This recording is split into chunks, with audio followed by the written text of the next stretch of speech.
السلام عليكم ورحمة الله وبركاته.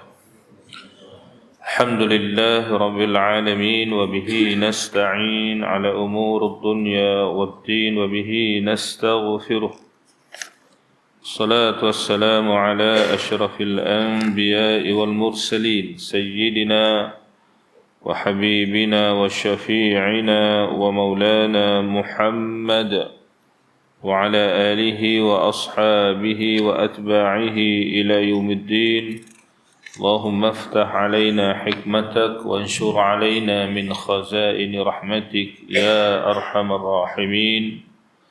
ثم أما بعد. Hadirin tuan-tuan, puan-puan, muslimin dan muslimat yang dirahmati Allah dan dikasihi sekalian, alhamdulillah wasyukuru lillah. Pertama-tamanya sama-sama kita sentiasa mengucapkan, memanjatkan puji dan syukur kehadrat Allah Subhanahu wa taala atas segala nikmat-nikmat kurniaan Allah yang dilimpahkan kepada kita semua, atas nikmat hidayah petunjuk yang diberikan Allah kepada kita, atas nikmat iman dan Islam yang dikurniakan Allah, maka kita tergolong insya-Allah dari kalangan hamba-hambanya yang beroleh kejayaan dunia dan akhirat. Alhamdulillah, pada subuh ni kita dapat bersama lagi untuk kita meneruskan perbincangan di dalam kitab Misteri Alam Kubur. Kita masuk bincang dalam tajuk perihal roh orang hidup yang keluar semasa tidurnya, dan roh itu pergi berkelana ke mana-mana tempat yang Allah kehendaki. Di dalam surah Az-Zumar ayat 42, Allah Ta'ala berfirman, A'udzu billahi minasyaitonir rajim. Allahu yatawaffal anfusa hina mautiha wallati lam tamut fi manamiha فيمسك التي قضى عليها الموت ويرسل الأخرى إلى أجل مسمى. Yang bermaksud, Allah memegang jiwa-jiwa manusia ketika kematiannya dan memegang jiwa orang-orang yang belum mati pada waktu tidurnya. Kemudian dia menahan jiwa orang yang telah dia tetapkan kematiannya dan melepaskan jiwa yang lain sampai waktu yang ditentukan. Maksudnya bahawa di sana Allah Ta'ala jugalah yang ayat ini menunjukkan bahawa sewaktu kita tidur, roh kita ini akan keluar dan berjalan ke mana-mana tempat yang dikehendaki oleh Allah. Kemudian kalau ditentukan Allah bahawa kita ni belum mati, kita ini akan terus hidup belum sampai ajal, maka roh kita ini dilepaskan, yakni dibiarkan masuk semula ke dalam jasad kita. Berkaitan dengan tajuk yang disebutkan tadi, pengarang menyebutkan, meriwayatkan bahawa Al-Hakim, At-Tabarani dan Al-Uqaili meriwayatkan daripada Ibnu Umar, yakni Abdullah Ibnu Umar radhiyallahu anhuma, katanya bahawa suatu saat, suatu masa, Sayyidina Umar Ibn Al-Khattab radhiyallahu anhu berjumpa dengan Sayyidina Ali bin Abi Talib. Lalu dia berkata kepada Sayyidina Ali, wahai Abu Al-Hasan, sebab salah seorang anak Sayyidina Ali namanya Al-Hasan lah, kita semua tahu dah, Al-Hasan dengan Husain, cucu baginda Nabi SAW. Lalu dipanggil, wahai Abu Al-Hasan, seorang lelaki melihat sesuatu semasa tidurnya. Sesetengahnya ada yang benar dan sesetengahnya pula tidak benar. Itu kata Sayyidina Umar kepada Sayyidina Ali. Lalu Ali menjawab, benar, betul apa yang kau katakan itu, wahai Umar. Aku pernah mendengar Rasulullah sallallahu alaihi wasallam bersabda, tiadalah seseorang hamba sama ada yang lelaki atau wanita yang mana apabila mereka tidur dengan sepenuh-penuhnya, maknanya dah tidur lena betul lah, ya. Sebab kalau belum lena lagi tu, contoh masih duduk bergerak sana sini lagi yang tidak lena, tengah baru nak lena, itu roh kita belum keluar lagi, ya. Ini dah tidur sepenuh-penuhnya, melainkan dinaikkan rohnya ke arash, ya. Rohnya akan dibawa naik sehinggalah ke arash. Nanti akan disebut, ada riwayat sebut roh ini akan bersujud di hadapan Allah di arash sana. Maka orang yang tidak sedar daripada tidurnya, melainkan setelah rohnya sampai ke arash, itulah orang yang mimpinya benar. Kalau orang tu dia terus lena, dia terus tidur sehinggalah rohnya itu berjalan bergerak sampai ke arash. Kalau dia bermimpi, maka mimpinya itu adalah mimpi yang benar, ya. Dan orang yang terjaga daripada tidurnya, sedangkan rohnya belum sampai ke arash, maka itulah orang yang mimpinya dusta.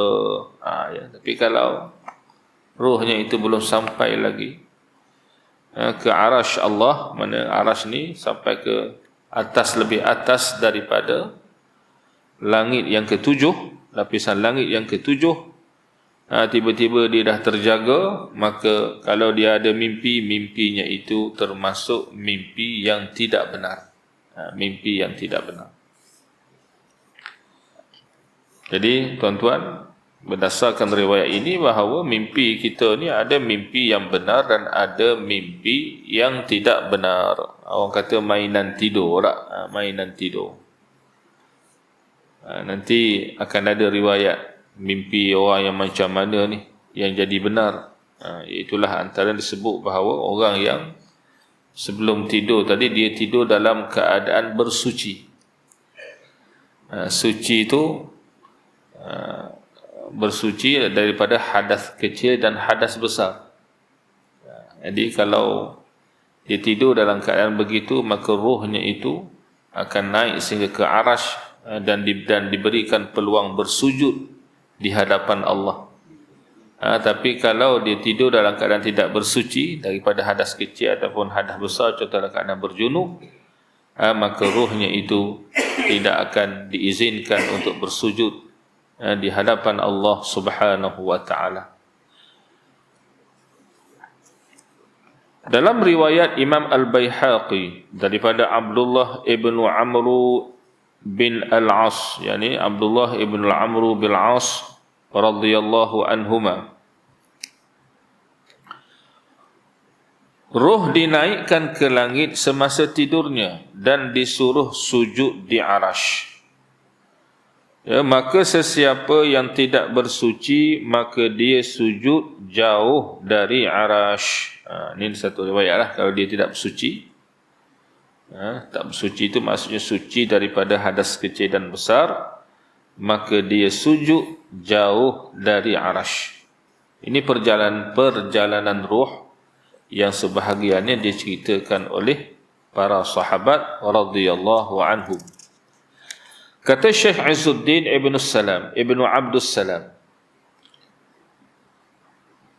Allah melakukan mengikut kebiasaannya kepada ruh orang yang masih hidup, iaitu apabila ia keluar daripada jasad, maka orang itu pun tidur.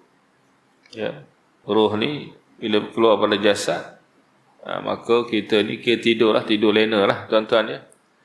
Pada ketika itu ruh akan melihat apa yang dilihat semasa tidur. Ya, ruh ni pun bergerak berjalan, dia pun melihatlah apa yang dia lihat. Sewaktu kita ni duduk tidur, roh kita berjalan, dan roh ni lah yang melihat apa yang dia lihat. Ya. Jika roh itu naik sampai ke 7 petala langit, maka apa yang dilihat itu adalah benar, kerana tiada jalan bagi syaitan untuk sampai ke langit. Ya. Ya, kalau kita membaca Kalau tak silap saya dalam tafsir surah Al-Jin dulu ya. Kalau surah Al-Jin itu ada diceritakan bahawa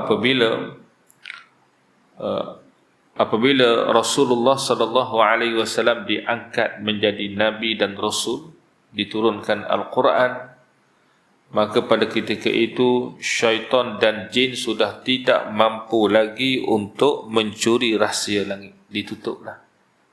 Tak boleh tahu. Kalau dulu sebelum tu disebut bahawa syaitan dengan jin ni masih lagi boleh mencuri rahsia langit. Jadi kalau ada tok nujum, tok apa-apa lagi semua tu duk berkawan dengan syaitan dengan jin ni, maka mereka ni bolehlah cerita benda pelik-pelik masa tu lah. Macam tu. Tapi setelah panggilan Nabi SAW, diangkat Allah menjadi Rasul, diturunkan Al-Quran, maka perkara itu tidak dibenarkan lagi berlaku. Kalau mereka cuba untuk mencuri rahsia langit, mereka akan direjam dengan kilat dan seumpamanya. Kalau kilat itu disebut antara peranan kilat itu adalah merejam syaitan yang berusaha untuk mencuri rahsia langit. Baik. Jadi disebut tadi roh ini dibenarkan naik sehingga ke langit yang ketujuh. Dan kalau dia bermimpi, dalam mimpi itu dia melihat sesuatu, dia bertemu dengan seseorang, dia bercakap dengan suatu percakapan, maka mimpinya itu adalah mimpi yang benar. Mimpi yang benar. Kerana pada waktu itu syaitan tak dapat untuk mengganggu dia. Tetapi jika apa yang dilihat oleh roh itu tidak sampai ke langit, tapi kalau yang roh lihat tu belum lagi roh tu sampai ke langit, kata Syekh Izzuddin Abdul Salam, maka ia adalah penglihatan yang dicampakkan oleh syaitan. Itulah yang dikatakan mainan tidurlah. Apabila roh itu kembali kepada jasadnya, maka terjagalah tuannya daripada tidur. Bila roh ni balik semula, kita pun terjagalah kita daripada tidur.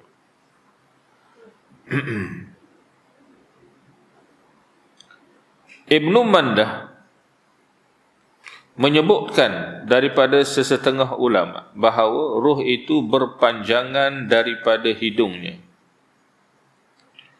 Asalnya roh itu berada pada tubuh. Ibnu Mandah menyebutkan bahawa roh ni masa dia keluar ke hidung dan dia bersambung dengan hidung tu. Dia bersambung, macam kita kata ada lain lah bersambung dengan hidung tu, berpanjangan. Dan ialah tuan-tuan, kalau kita sebut apa yang disebut oleh Ibnu Mandah ni, mungkin dia sebut perkara ni dah 1000 tahun dulu ke ataupun beratus tahun dulu. Sebenarnya kalau kita lihat macam hari ni lah, kita ni ada handphone tu tuan-tuan tak? Macam mana boleh bersambung handphone kita dengan orang yang handphone yang telefon yang kita telefon seorang lagi tu tak? Boleh bersambung. Kadang-kadang bukan dekat tuan-tuan. Kita duduk sini, kawan kita duduk di Mekah tu. Bercakap tu macam ada sebelah aja tak? Boleh dengar dengan jelas dan apa. Macam mana boleh bersambung ni? Macam mana boleh disambung dan seumpamanya. Maka kalau kita kata disebut ini bahawa seperti yang disebut oleh Ibnu Mandah bahawa roh itu berpanjangan daripada hidungnya, mana perkara itu tidak pelik pun. Cumanya kita tak nampak lah. Asal roh itu berada pada tubuh. Sebab roh ni tempatnya dalam tubuh asalnya. Maka jika roh itu keluar seluruhnya, nescaya matilah manusia itu sebagaimana pelita yang jika dipisahkan antaranya dengan sumbunya, maka terpadamlah ia. Macam api dengan sumbu. Api itu lekat pada sumbu lah. Cuba pisahkan api itu pada sumbu, api itu padamlah, hilanglah. Macam itulah dikata roh manusia ni Kalau dia tidak lagi bersambung dengan jasadnya, maka matilah dia, jasad tu akan mati.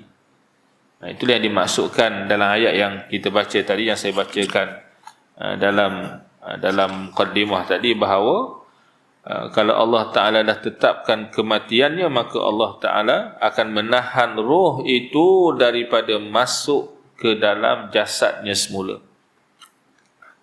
Tu yang kita panggil apa? Mati dalam tidur lah. Mati mengejut, ada juga yang berlaku begitu. Banyak juga berlaku begitu. Baik.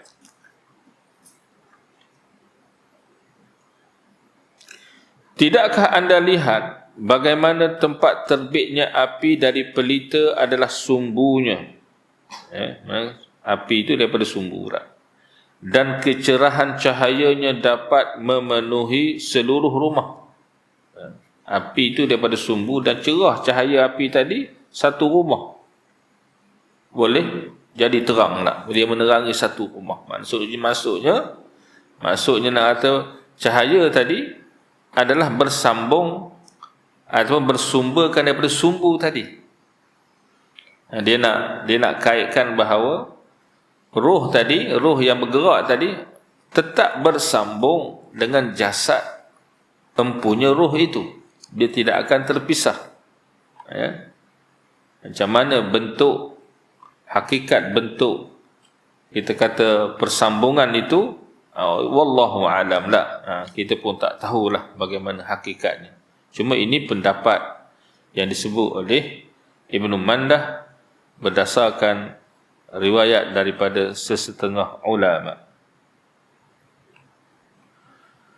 Ketika manusia tidur, roh itu berpanjangan dari hidungnya, dan berjalanlah ia ke segenap negeri.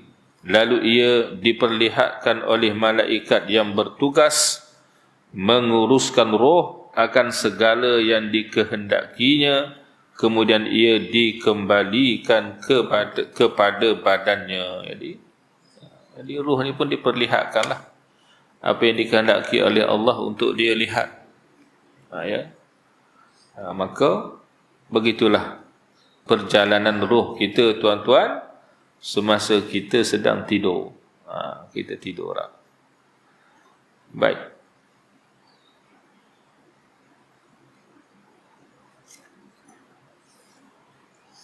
Dan sebenarnya kalau kita lihat nanti dalam tajuk akan datang, dia akan sebut tentang roh kita ni. Dia bukan setakat berjalan, melihat, diperlihatkan dengan pemandangan dan seumpamanya yang kita panggil mimpi. Bahkan kadang-kadang kita juga dalam tidur itu, dalam mimpi itu, dalam perjalanan roh itu, dia bertemu dengan roh orang-orang yang telah meninggal dunia. Kadang-kadang roh itu bertemu dengan roh orang-orang yang telah meninggal dunia. Dan itu boleh berlaku. Ya. Baik, berkata Asy-Syaikh As-Suhaimi, roh orang hidup itu memberitahu kepada hati akan apa yang dilihatnya. Jadi roh tu dia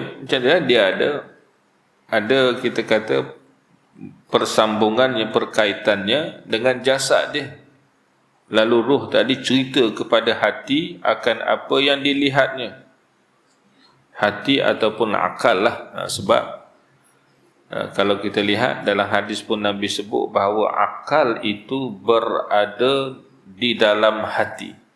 Akal ni dulu dalam hati. Sebab tu disebut hati itu adalah raja dalam jasad kita lah. Dalam tubuh kita ni, rajanya adalah hati. Kalau hati itu baik, iza saluhal jasadu kullu. Bila baik hati itu, seluruh jasad jadi baik. Wa iza fasadal jasadu kullu.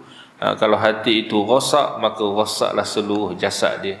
Yakni jasad itu akan diajak kepada maksiat dan seumpamanya. Ya. Kerana dalam kepala kita ni, kita kata ada otak. Dalam kepala ni otak, tuan-tuan. Akal kat mana akal? Tak, akal tu tak. Akal itu disebut dalam hadis berada di dalam hati. Maknanya ada hubungan. Dia bersifat maknawiyah, dia wujud bersifat maknawi. Tak boleh dilihat dengan mata kasar kita, ya, tapi dia wujud. Begitu juga dalam bentuk roh kita pun macam tu juga, tuan-tuan. Baik. Jadi roh orang hidup itu memberitahu kepada hati akan apa yang dilihatnya. Sebagaimana diriwayatkan bahawa ada seorang yang tidur bersebelahan dengan sahabatnya yang tidak tidur. Ada riwayat sebut ada dua orang sahabat ni, kawan ni tidur, yang seorang lagi tak tidur lagi. Sahabatnya membawa air susu dalam sebuah bekas, lalu diletakkan berhampiran rakannya yang sedang tidur kerana menanti rakannya terjaga. Jadi kawan dia ni yang masih jaga bawa satu bekas susu, letak bekas tu dekat dengan kawannya yang masih tidur, dengan tujuan nanti kalau kawan ni jaga, dia nak bagilah susu ni bagi minum.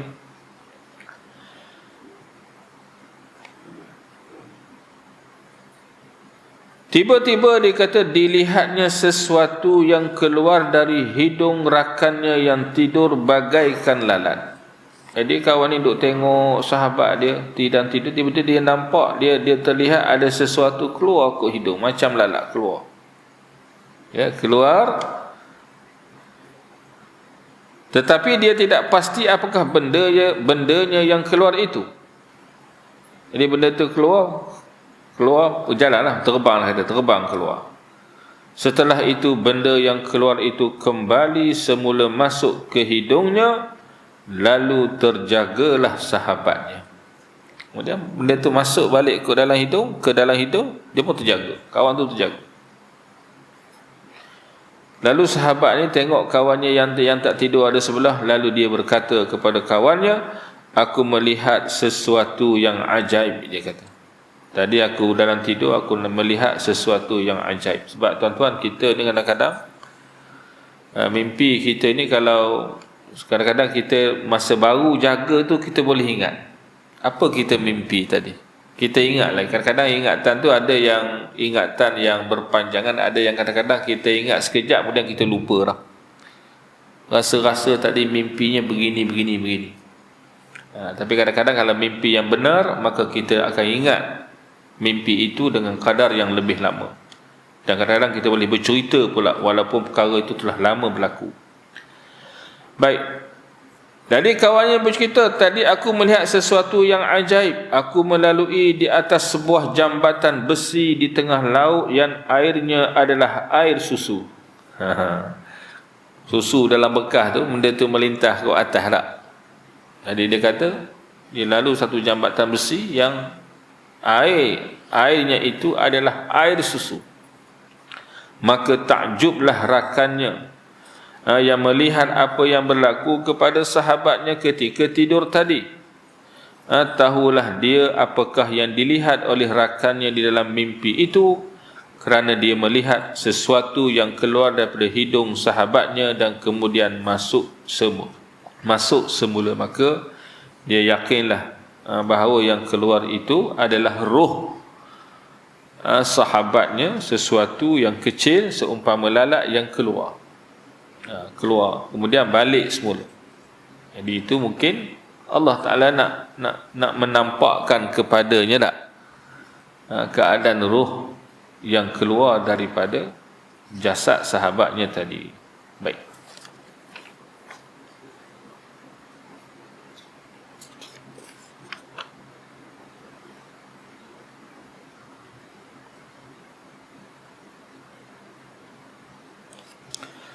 Berkata Syekh Al-Khalil Ibn Shahin dalam kitabnya Al-Isyarat fil Ilmi Al-Ibarat, barang siapa yang mahu mendapat mimpi yang benar, ya, ni kalau kita ni nak mendapat mimpi yang benar di dalam tidur, ya, ni kita boleh cubalah tuan-tuan, ya. Hendaklah dinyatakan apa yang tersimpan dalam hatinya. Maksudnya masa nak tidur tu, antaranya yang pertama, dia hendaklah berniat dalam hati bahawa dia nak bermimpi begini. Nak mimpi, nak tengok apa, nak jumpa siapa, ya. Maka itu yang pertama dia sebut. Kemudian tidurlah dalam keadaan berwuduk di atas lambung kanannya. Lebih-lebih lagi dengan menghadap ke arah kiblat, ya, berwuduk, tidur mengiring atas apa? Rusuk kanan, lambung kanan, kemudian menghadap ke arah kiblat. Itu adab tidur yang benarlah. Dengan menyebut nama Allah, dengan membaca Bismillahirrahmanirrahim dan membaca doa yang diajarkan ataupun yang diriwayatkan daripada Ja'far As-Sadiq. Ini kalau kita tengok, ini adalah doa tidur lah, doa tidur yang kalau buka dalam kitab Al-Azkar, doa ini ada disebut. Apa doanya?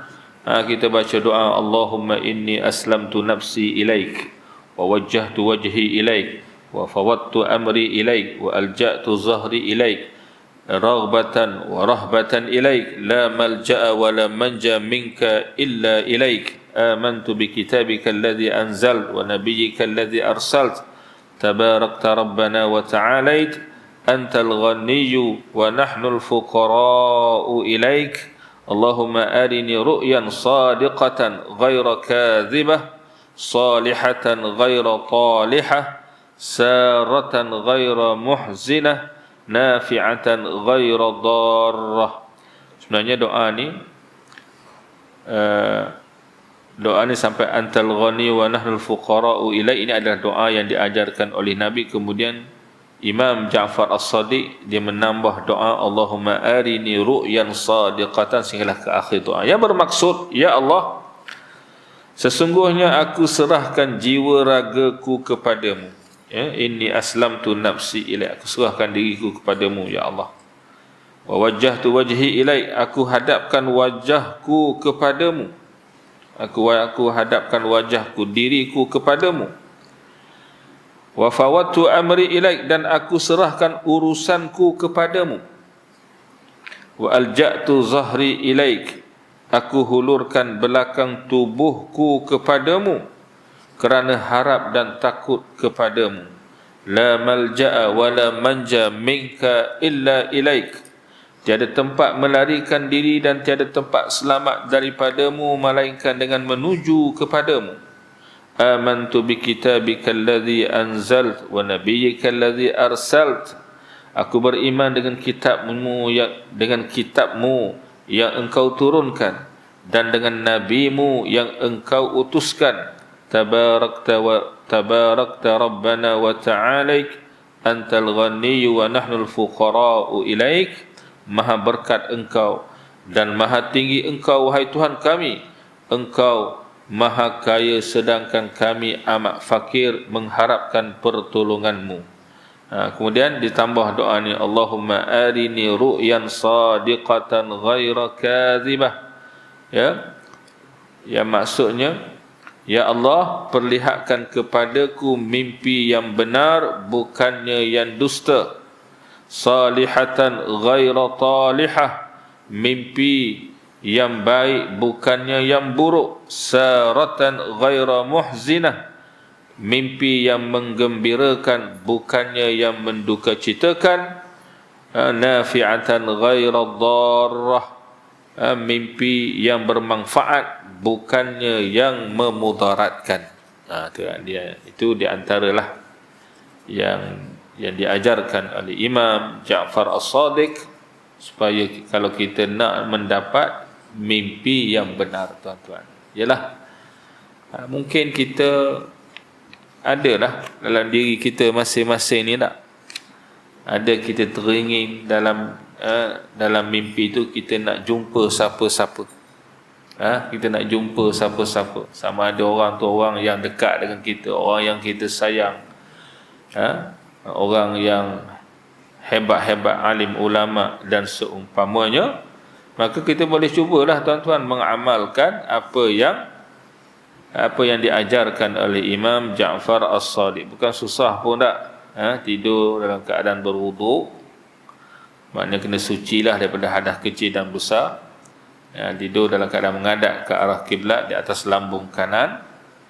Baca bismillah, baca doa yang diajarkan tadi, dan hadirkan dalam hati kita dalam mimpi itu kita nak jumpa siapa, kita nak buat apa. Maka moga-moga insya-Allah diberikan taufik oleh Allah Subhanahu wa taala untuk dapat apa yang kita inginkan.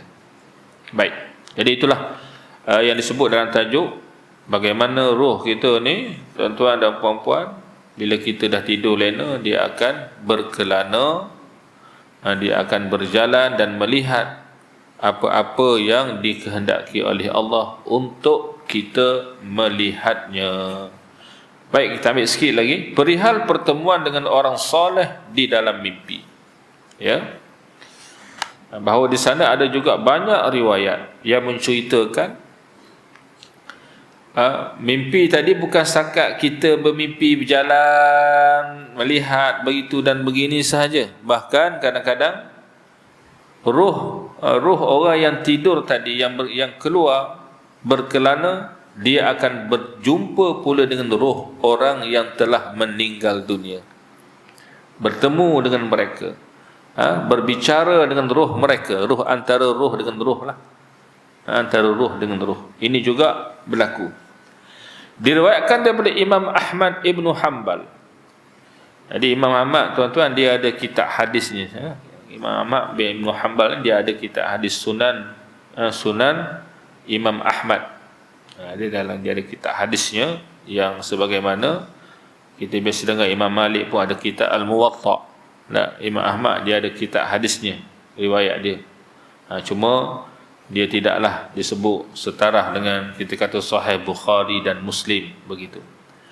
Diriwayatkan daripada Imam Ahmad bin Hanbal, katanya, aku melihat Imam Asy-Syafi'i di dalam tidurku. Imam Ahmad dia cerita dalam tidur dia mimpi jumpa dengan Imam Asy-Syafi'i. Lalu aku bertanya kepadanya, apakah yang Allah perbuat kepadamu? Kamu lepas mati ni, bagaimana layanan Allah kepadamu, wahai Imam Asy-Syafi'i?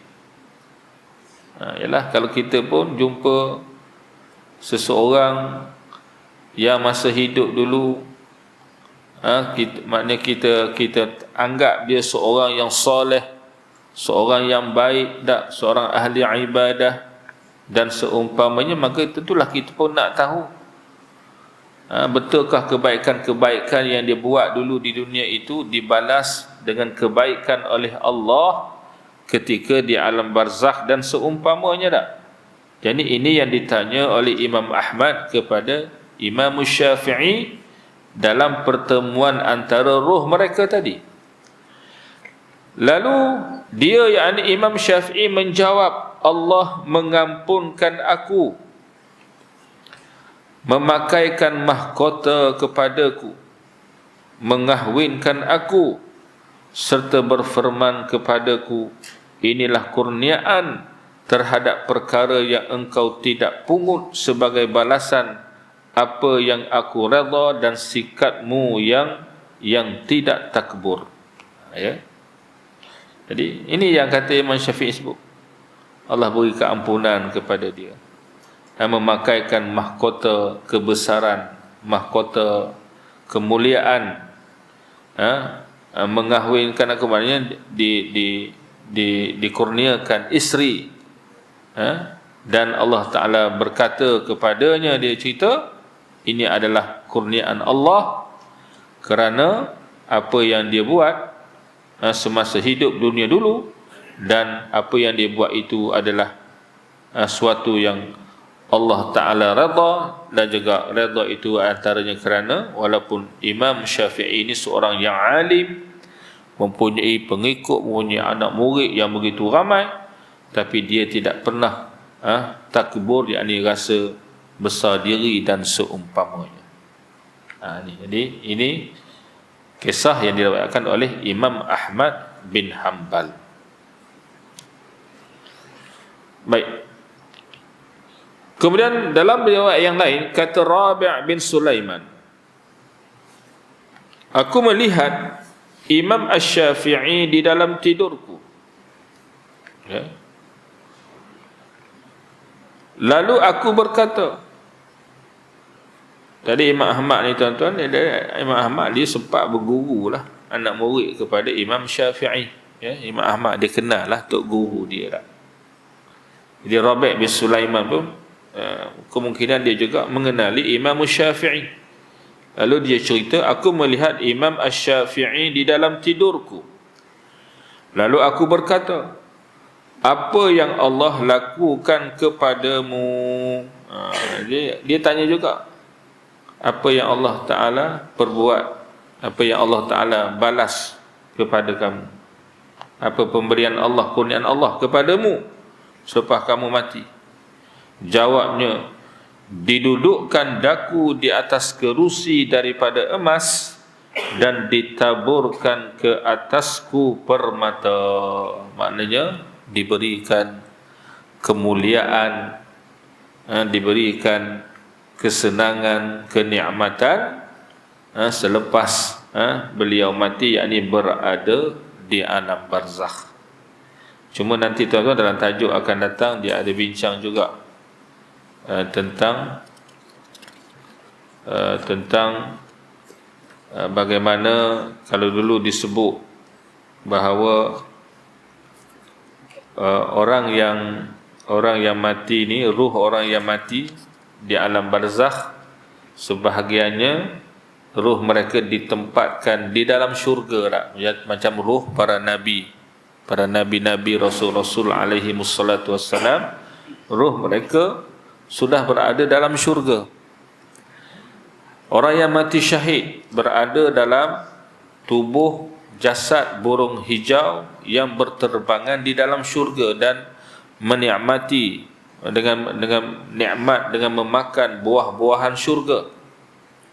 Ruh orang beriman yang taat dibukakan pintu syurga kepadanya di dalam kuburnya, dan sehingga mereka merasakan sebahagian kenikmatan tersebut.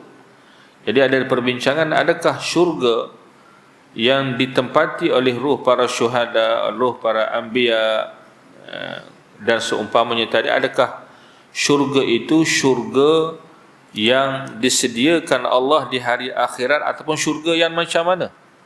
Ya, maka disebut oleh para ulama bahawa syurga itu bukanlah syurga yang disediakan Allah di hari akhirat. Sebab syurga di hari akhirat itu hanya akan diduduki oleh penghuninya selepas berlakunya hisab. Lepas proses hisab apa semua tu, barulah dimasukkan ke dalam syurga yang hari akhirat. Dan syurga ini adalah syurga yang disebut syurga yang ialah syurga yang di alam barzakh, yang dia umpamakan, mana syurga itu tidaklah sebanding dengan syurga yang ada di hari akhirat, tidaklah sebanding seluas syurga yang ada di hari akhirat, tapi telah diberikan kenikmatan tersebut. Baik. Jadi para alim ulama tuan-tuan dibincang semua benda tu lah. Sebab timbul persoalan. Kalau kita dengar kita tanya juga, syurga tu kan, syurga ni akhirat, macam mana pula dalam alam barzakh pun dapat syurga? Neraka pun macam tu juga lah. Jadi neraka pun samalah. Seperti tadi, bukanlah neraka yang ada di hari akhirat itu, tapi neraka yang disebut neraka yang disediakan Allah ataupun azab neraka di alam barzakh itu sendiri. Baik.